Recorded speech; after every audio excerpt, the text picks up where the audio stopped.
আমাদের কাছে অধিক সময় নেই মন্ত্রী মশাই। আজ রাত থেকেই সব আয়োজন যেন শুরু হয়ে যায়। মণ্ডপ আর সভাস্থল যেন আমেরের আভিজাত্য বজায় রেখে তৈরি হয়। সময় কম, এ ধরনের কথা আমি শুনতে চাই না। সমস্ত ব্যবস্থা হয়ে যাবে রাজকুমার। কেউ কোনো ত্রুটি খুঁজে পাবে না, যাতে কেউ কিছু বলতে পারে। আর হ্যাঁ, সাবধানে থাকতে হবে আমাদের। মানছি এই জায়গা আমেরের কাছে, মনে রাখতে হবে এটা আমের নয়। সেনাদের সজাগ থাকতে বলবেন। তাই হবে।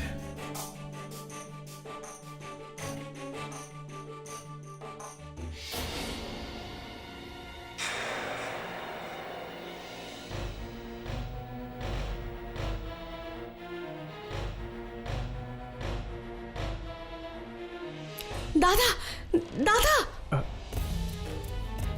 দাদা, ওই মোগলরা এখানে পাহারা দিচ্ছে। মনে হয় জালাল জানতে পেরে গেছে যে আমরা সাম্মারে আছি। তোমায় কিছু একটা করতেই হবে দাদা। যোধা, এমন হতে পারে না। এটা তোমার মনের ভুল। মুঘলরা এখানে কি করে আসতে পারে? জালাল ঠিক যেভাবে আমিরে এসেছিল দাদা, বিশ্বাস করো দাদা, এটা আমার ভ্রম হতে পারে না। যোধা, ক্লান্তির কারণে অনেক সময় মানুষ ভুল দেখে। তুমি গিয়ে বিশ্রাম নাও। কালকে তুমি অনেক ব্যস্ত থাকবে। অনেক রকম রীতি নীতি তোমায় পালন করতে হবে। তুমি যদি বিশ্রাম না নাও, তাহলে আমার বোনের মুখটা একেবারে শুকনো দেখাবে। যোধা, বিশ্বাস করো, সব সৈন্যরা সজাগ আছে।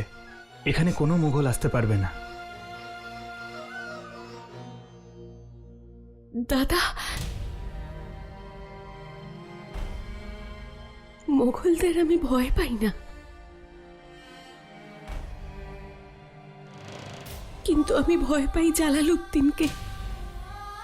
ও ভীষণ নিষ্ঠুর। আগের বার আমাদের সঙ্গে ও যা কিছু করেছে তা আমি বলতে পারিনি দাদা। আর ওর কাছে এমন কিছু নয় আমার বিবাহে বিঘ্ন ঘটানো। ও তো এতক্ষণে জেনেও গেছে নিশ্চয়ই যে এই বিবাহ পিতা মোগলদের হাত থেকে আমিরকে রক্ষা করার জন্য দিচ্ছেন।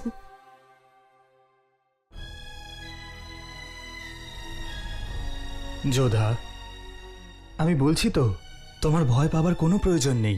এই বিয়ের পর আমির সম্পূর্ণভাবে মুঘলদের থেকে সুরক্ষিত হয়ে যাবে। মা ভবানী করুন, তাই যেন হয়। আচ্ছা দাদা, আমায় বলো না, কে সেই বীর যোদ্ধা যে আমাকে বিবাহ করার পর ওই জালালকে যোগ্য শিক্ষা দেবে, ওর শিরোচ্ছেদ করে নিয়ে আসবে?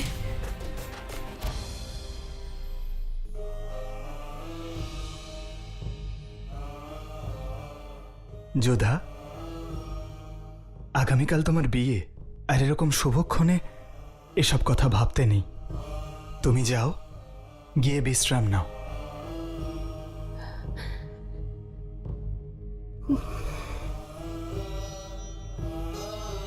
তোমায় কি করে বলি যোধা, জালালের সঙ্গেই তোমার বিয়ে হচ্ছে।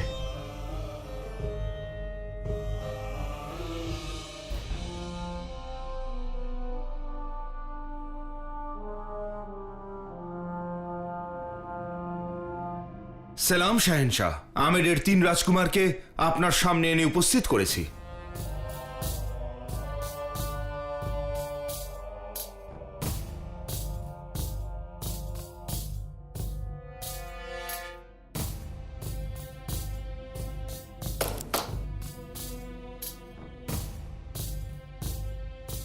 খেয়াল রেখো আমেরের রাজকুমারদের আতিথেয়তায় যেন কোনো ত্রুটি না থাকে।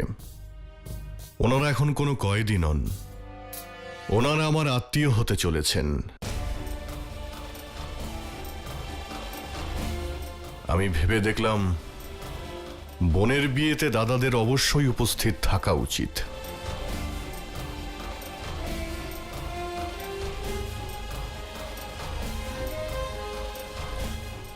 সেই জন্যই আপনাদের এখানে ডেকেছি, যাতে ওনারা তাদের বোন যোধার পক্ষ থেকে এই অনুষ্ঠানে উপস্থিত থাকতে পারেন।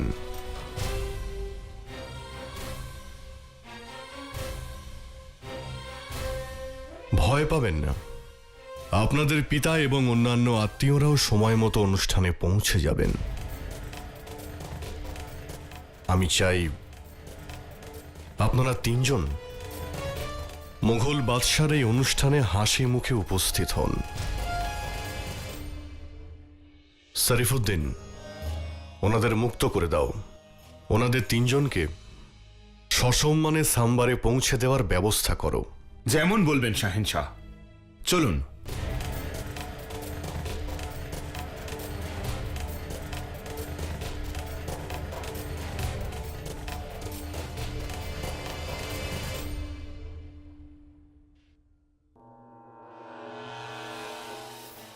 এতদিন যারা আমার শিরচ্ছেদ করতে চাইছিল তারাই সারা জীবন আমার কাছে মাথা নত করে থাকবে।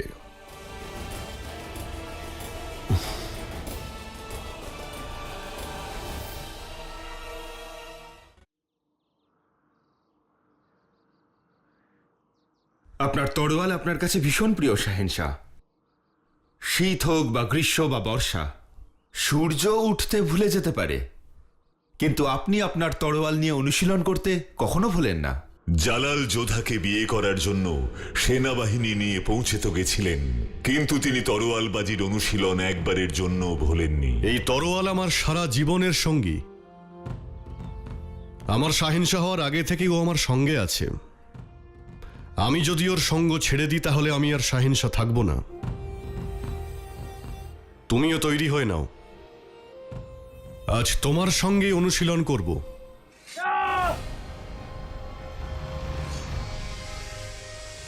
শাহেনশাহ, শাহেনশাহর সাথে চলো।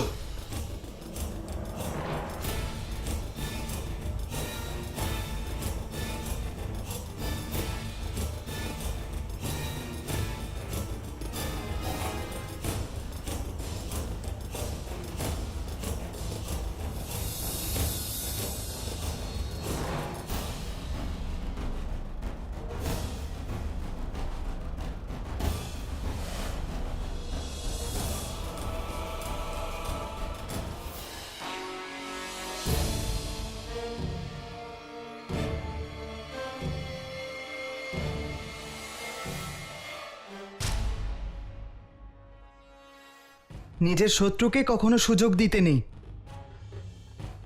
না হলে যখন তখন আঘাত করতে পারে। খুব ভালো তালিম তো তোমার। কোথা থেকে শিখেছো? এ তো আমাদের জন্মসূত্রে পাওয়া। আমাদের ছোট থেকে যুদ্ধের প্রশিক্ষণ দেওয়া হয়। তাহলে তো আমাকে হত্যা করা উচিত ছিল তোমার। শত্রুকে কখনো দ্বিতীয় সুযোগ দিতে নেই। আর আমাদের এটাও শেখানো হয়, কেউ যদি নিরস্ত্র থাকে তাকে আক্রমণ করতে নেই। আমি তো এখানে অনুশীলন করছিলাম যাতে আমি আমার পিসি আর পরিবারের বাকিদের রক্ষা করতে পারি। খুব ভালো। তোমায় দেখে আমার কারোর কথা মনে পড়ল। তুমি কি জানো যে আমি কে? আর তুমি কার ওপর তরোয়াল তোলার স্পর্ধা দেখিয়েছো? আমি খুব ভালো করে জানি আপনি কে আর এখানে কেন এসেছেন।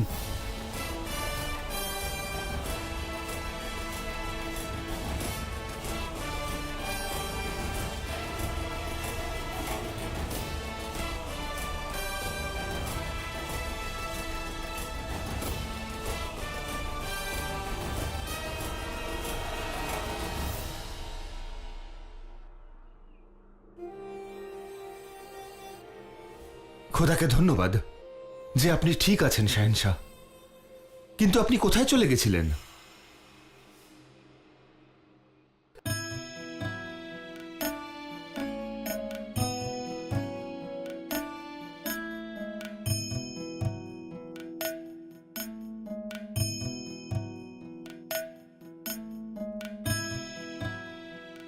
ভালো আয়োজন হয়েছে, কিন্তু এটা সূচনা মাত্র।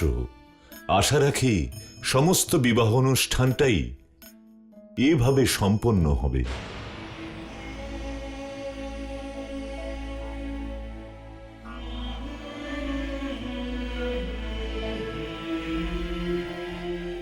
দেখো, আরেক শুভক্ষণ শুরু হলো।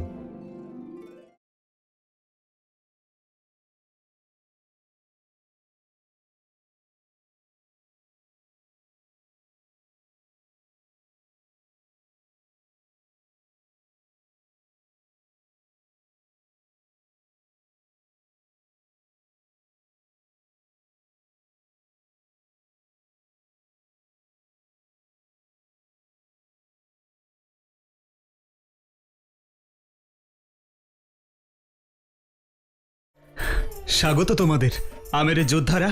অনেকদিন পরে তোমাদের দেখতে পেলাম। ভালো থেকো। বেঁচে থাকো, ঈশ্বর তোমাদের দীর্ঘায়ু দিন। পিতা, এইসব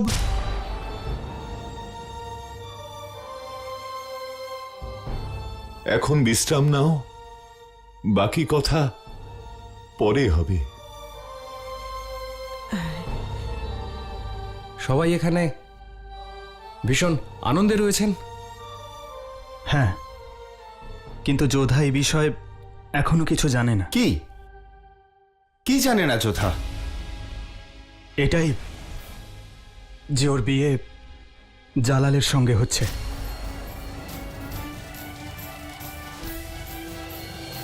যোধা জানে না? কিন্তু দাদা, এ তো যোধার সাথে ছলনা হচ্ছে। আপনি এসব কি করে? সব বলবো, কিন্তু এখন সঠিক সময় নয়। এখন শুধু এটুকু শুনে রাখো যে যোধার সামনে এই বিষয়ে কেউ কোনো কথা বলবে না।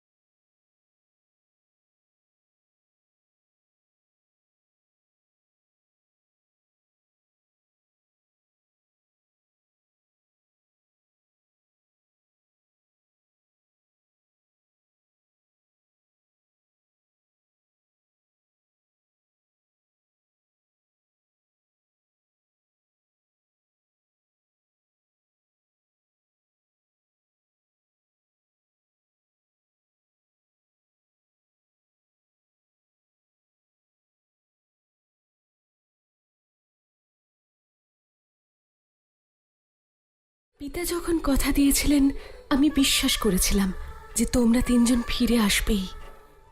মা ভবানীর কৃপা যে আমার বিবাহের সময় তোমরা সবাই উপস্থিত হয়েছ।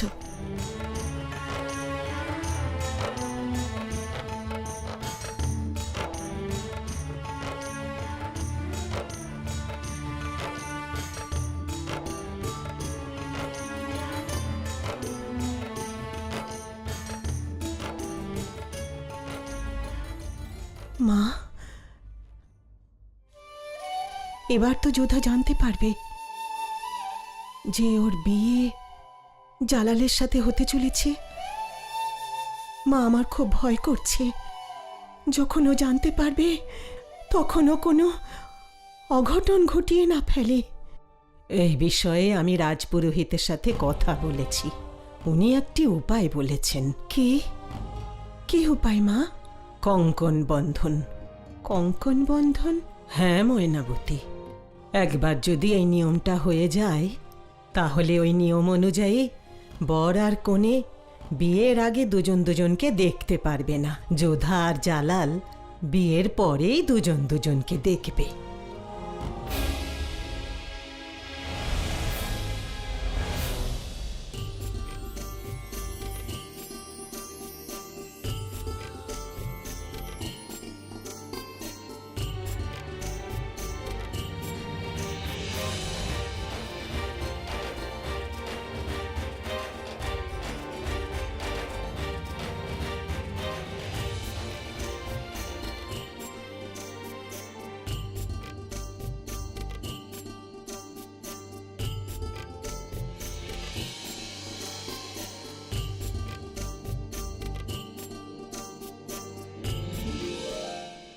কি? যোধা আমার মুখ নিখার পরে দেখতে পাবে? হ্যাঁ হুজুর, আমি নিজে ওনার মাকে আর ঠাকুমাকে এই কথা বলতে শুনেছি। তাহলে এ তো সত্যিই খুবই অন্যায় করা হবে ওনার সঙ্গে। জাকির, রাজা ভারমলকে এই বার্তা পাঠানো হোক। ওনাদের নিয়ম যাই হোক না কেন, আমি যোধার মুখ নিখার আগেই দেখতে চাই, অবশ্যই দেখতে চাই। যোধা আমার মুখ নিখার পরে দেখতে পাবে? হ্যাঁ হুজুর, আমি নিজে ওনার মাকে আর ঠাকুমাকে এই কথা বলতে শুনেছি। জাকির, রাজা ভারমলকে এই বার্তা পাঠানো হোক। ওনাদের নিয়ম যাই হোক না কেন, আমি যোধার মুখ নিখার আগেই দেখতে চাই, অবশ্যই দেখতে চাই। জালাল যোধার মুখ দেখতে চায় মা। এ কি করে সম্ভব ভারমল? কঙ্কন বন্ধন হয়ে গেছে, এখন বিয়ের পরই দুজন দুজনকে দেখতে পাবে। এটা ওর অনুরোধ নয়, আদেশ। জালাল যোধার সাথে দেখা করতে চায়। ও দৃঢ় প্রতিজ্ঞ, আমাদের কাছে আর কোনো উপায় নেই। জালালের মুখ দেখার ইচ্ছাকে সম্মতি জানানো ব্যতীত ভারমালের কাছে দ্বিতীয় কোনো উপায় নেই। তাই সবাই ঠিক করলো এমন কিছু করবে যাতে রীতিও বজায় থাকে আর জালালের ইচ্ছেও মানা হয়। শেষমেশ জালাল যোধার সাথে দেখা করতে পৌঁছলেন।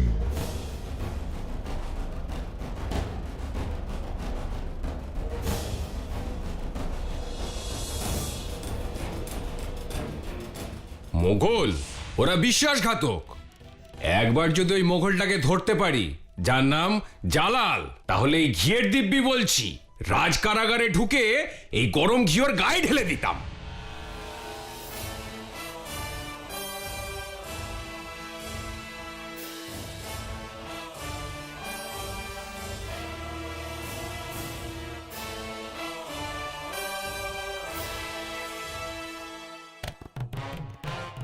দেখেছ, শাহেনশাহ আমাকে ক্ষমা করে দিয়েছেন।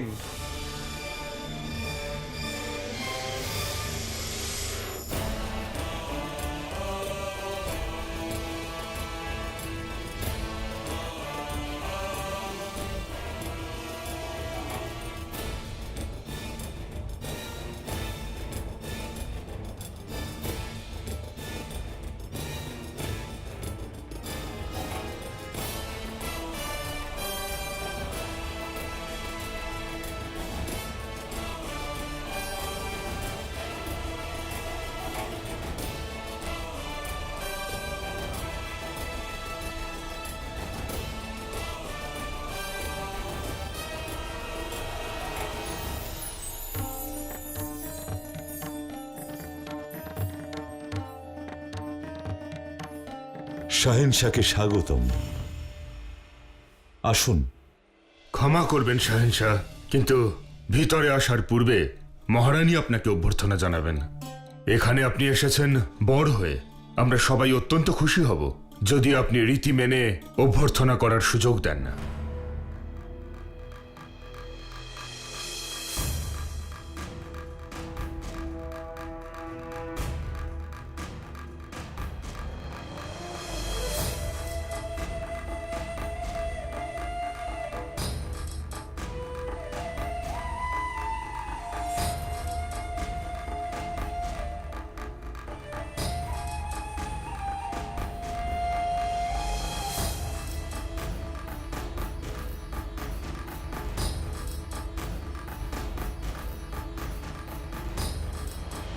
তোর যোধা মুঘল পরিবারের রানী হবে, এই হলো ওর ভবিতব্য, আর এটা হতেই হবে।